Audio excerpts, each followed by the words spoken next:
Hi, this is Jake with Twain Consulting, and as you know, what we do here at Twain Consulting, among other things, is to make sure that people set up their businesses properly, and we try to show them ways to take advantage of practices and laws so that things will work out for them in just the very best way that they can.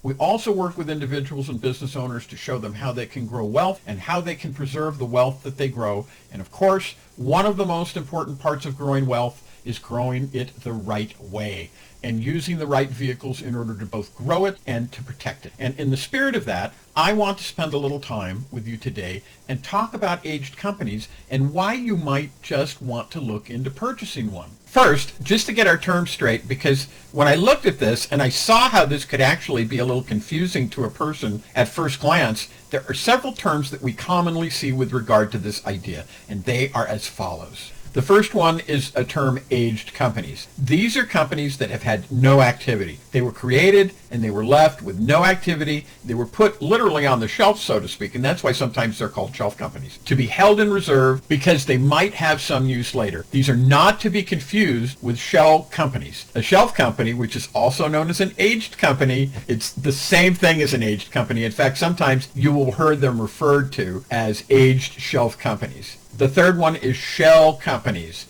A shell company is an entity which serves as a vehicle for business transactions without itself having any significant assets or operations. Most shell companies have at one time had operations, but now they are generally in a static condition, and this may be because they have shrunk due to unfavorable market conditions, company mismanagement, or really the principals just decided that the purposes for which that company was established are no longer relevant and pertinent. Shell companies are not illegal. They do have legitimate business purposes. A common use for a shell company, and I stress this is perfectly legitimate, is to hold an asset. And at Twain Consulting, we use companies for this all the time. It's a part of the greater scheme that we have for protecting the assets the business owner creates. The key to these companies, as I've explained, is basically what you use them for. If they are static and they are just holding an asset or assets, they likely fall into the category of a shell because they have no other significant operations. On the other hand, an aged company or a shelf company is a company that is going to have operations just like a brand new company, but the difference is that it has been created and put on the shelf, so to speak, for later use. While it is on this shelf, it ages. Months and years go by and it is in existence, but it is not being used for anything in particular. Now that we've clarified this a little bit, let's talk about why you would want companies like this, and as you will see, there are very good reasons to have these. First, people would really like to use a company like this in order to establish business credit, which is a highly desirable thing to have compared to personal credit. Business or commercial credit is a much better thing to have at your command,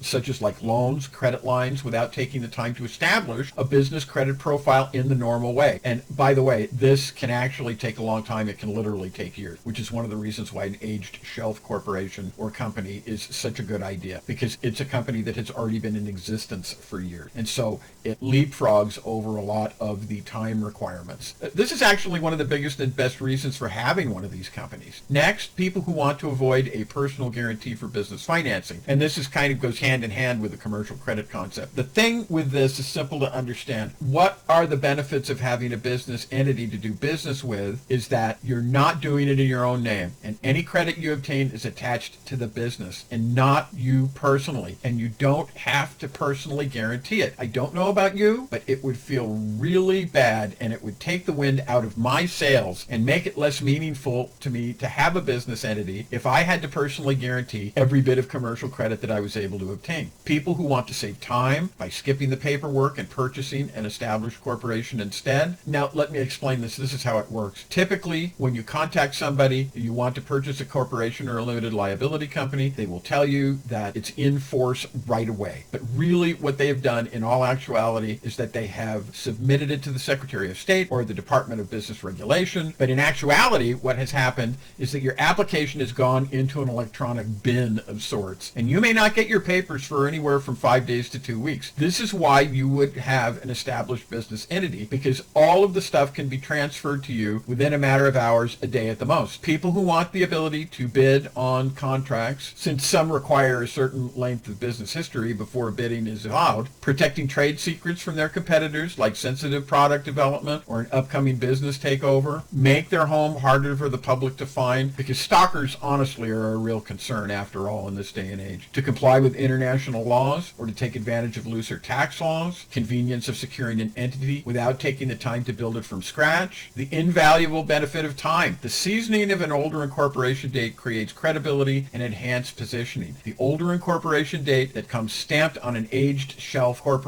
or limited liability company adds the perception of longevity in the marketplace. This seasoning is valuable in creating credibility and the appearance of corporate history, and enhances a company's ability to position itself, to access and bid on contracts, or to obtain leasing agreements. High levels of asset protection and privacy. This is really important. Everybody listen up if you have any interest in this at all. Now let me explain something here. When you have a situation where you have an issue with protecting an asset, if you take the asset and you put it in a newly created business entity, there is an argument here that can be made by somebody, whether it's a plaintiff, whether it's an attorney, whether it's a competitor, whether it's a potential creditor, just whatever it is, that the company was created for purposely holding the asset and no other reason. And if there's any question about someone going after that asset who later finds out that it was recently placed in a new business entity, not an older one with months or years of history, argument arises that this was done primarily for the purpose of avoiding a just indebtedness, or otherwise, regardless of whatever reason it is, placing that asset out of the reach of said competitor, plaintiff, opposing attorney, judgment creditor, etc. In law, this is what is called a constructive trust.